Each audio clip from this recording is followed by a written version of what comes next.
دوسری انٹرسٹنگ بات جو یہ ہے کہ خضدار کے حوالے سے خضدار حملے کے حوالے سے جو ذبیح اللہ مجاہد صاحب اور حمداللہ فطرت صاحب کی جو سٹیٹمنٹ ہے وہ بڑی عجیب ہے.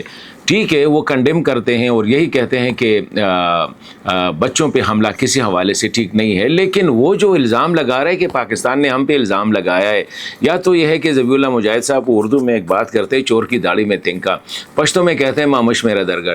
پاکستان نے افغانستان کا نام ہی نہیں لیا ہے، اور ادھر سے ذبیح اللہ مجاہد صاحب کہہ رہے ہیں کہ جی ہمارا نام نہ لے اور ٹھوس شواہد دے کہ ہم اس میں ملوث ہیں. تو ٹھوس شواہد تو پاکستان تب دے گا جب ذبیح اللہ مجاہد صاحب افغانستان پر الزام لگائے.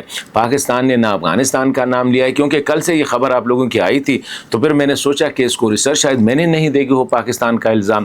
آج میں نے مکمل سے جب دیکھا تو پاکستان کی طرف سے افغانستان کے حوالے سے یا اس کے ملوث ہونے کے حوالے سے نہ کوئی الزام ہے، نہ پاکستان نے ابھی تک کوئی اشارہ دیا ہے.